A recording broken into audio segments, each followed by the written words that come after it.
everybody, and welcome back to the Girly Girl Bookworm. So today I have my weekly wrap-up for you. If you watched my November TBR yesterday, I said I was filming it, and I was truthful. I did film it directly after. I filmed it twice, actually. Both times, the second I finished, filming and then whatever, all of a sudden my iMovie would just, snap out, and it deleted my last video. Twice that happened. So I was like, scratch that. I'm not wasting my time in filming it again just for it to happen again. So I decided to just give it a day and let it pan out. So hopefully this films and hopefully this saves, because that will be really frustrating if it doesn't. So yesterday I was currently reading a book that I wasn't going to share with you, but I finished it since then, so now I could share it with you. So I've got 5 books to share with you. Some of them you've already seen in my monthly wrap-up from October, but I didn't talk too much about them, so I'm going to mention them again. So the first book that I read was Shadow of the Mark by Leigh Fallon. This is the second book in the Carrier of the Mark series. I gave this 4 stars. There's just something about it that isn't that 5-star worthy, in my opinion. It's about elements and stuff, and it takes place in Ireland, so that is kind of neat. Just, I feel like the writing style is very, plain and simple, which is fine, but, sometimes I don't want that. I don't know. But it was really easy. I read this in a day. It's 300 pages. Very simple. I don't understand why these books actually don't get more hype than they do. I think I've only seen this on Benjamin of Tomes' channel. That's how I even, heard of the series that made me want to read it. And he loved it, but I feel like I've never seen it anywhere else. And so I think it does deserve more credit than it's gotten, because of the fact that it does have to do with elements, which is different than most of the books that we've been getting lately. So I like this book, and I would recommend this one. And then I read The Hero's Guide to Being an Outlaw by Christopher Healy, and I love this book. Look at this book. It's awesome. I always show off these covers. This is the third and final book to The Hero's Guide to Being, why can't I talk? The Hero's Guide to Saving Your Kingdom. This is the third and final book in this middle grade trilogy. And it's so awesome. This is another one that I don't understand why it doesn't get more hype than it does, especially in the sense that I compare this, I haven't read it, but that book, now I'm forgetting what it's called. I said it yesterday in my video.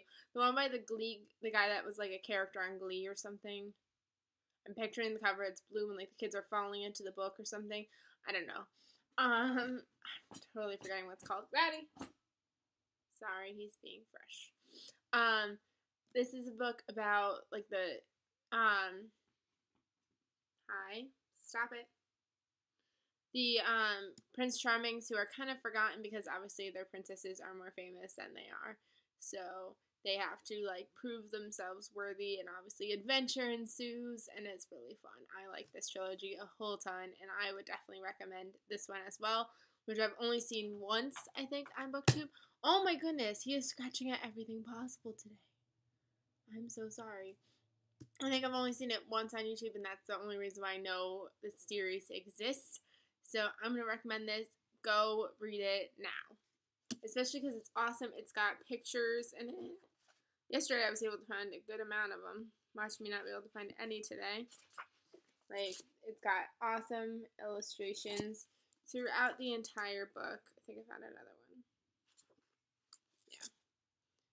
And they're just awesome. I cannot rave about this book more than I do. I love this series. Hold on, I think I found another one. Yep. And they got figure 29, and then it explains what's in the picture, which is always fun. And then this next book, most of you are going to probably hate me for what I'm going to say, so please don't hate me. And I read Winger by Andrew Smith. I gave it 2 stars. I really did not like this book. I'm debating making a spoiler discussion video about why I didn't like it, because everybody loves this book, and for me, I just didn't. So if you would like to see a spoiler discussion about this book, because I think that would be fun, especially since so many people like it, and maybe we could like have a conversation back and forth, let me know down below. But for the people that wouldn't want that, and if I don't end up making it, the reason why I really didn't like it was I really didn't like reading from a 14-year-old boy's perspective. Just wasn't fun for me. It was very long and dragged out. I didn't really see the point. Don't tell me it was the ending, because the ending didn't actually faze me whatsoever. I kind of saw something like that coming. So, I don't know. Yeah. If you want the spoiler discussion, let me know down below, because then I will talk more about this book that I did not like. And then I read Ruthless by Sarah Shepard. This is the 10th book in the Pretty Little Liars series. I am getting there. I am so close. And I gave this book 4 stars. It was good.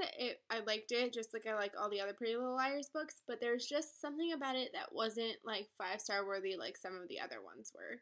So I still enjoyed it. It was still fun in my opinion. And then the last book I read, which was the one that wouldn't have been in my video yesterday, so you guys are kind of lucky, and that is The Winner's Curse by Marie Rutkowski. And this is the first book in a new trilogy or series. I don't know how many books. I'm assuming it's going to be a trilogy. And I gave this book 4 stars, 4.5-ish, because I liked it. It was fun in certain parts. Some parts kind of dragged, and the thing that I think ruined the book for me, in like, I don't think it would ruin it for everybody, but it ruins mine in the sense that everybody on BookTube says, oh, it's about a girl and she's like a general's daughter and she buys a slave and she falls in love with him. That's even what they say in the synopsis. They even say it right there, that she buys a slave and obviously feelings start happening. You see the feelings, I'll give you that, but she almost seems more like she cares about him more as a person, that like the love doesn't really happen until almost 200 pages in, and in my opinion, that's over halfway through the book. I'd rather not know that happens. I'd rather just know she buys a slave and things happen versus like she falls in love, because I'm waiting for this love to happen and it doesn't happen until almost the end of the book. I don't know if that's really, I don't think it's technically a spoiler because they tell you in the synopsis. So, I don't know. I thought it was really fun though. Like, towards the end, I was just like flying through pages because it was just so like intense and like high speed parts. So, I liked it. Didn't love it, but I would continue on with this series. So, especially because look how cute, not cute, but how beautiful the covers is. And they have the next cover showing and it's blue and it looks really pretty. So, I can't wait to keep going with this series. So those are all the books I read since my last weekly wrap up. Oh my goodness, so many. I've already read 3 books in November and it's only the 4th. And today I have no work because election day, because I'm a building sub, so I work in a school, so obviously you can't vote and have school. So I have the day off, which is awesome.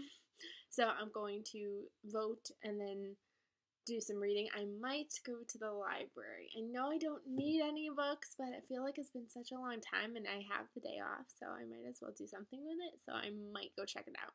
Not saying I'm definitely getting books or anything because I really don't need any more, but I think it would just be fun just to go. So I hope you guys had a really good week. Let me know what you guys read down below, and I will see you guys in my next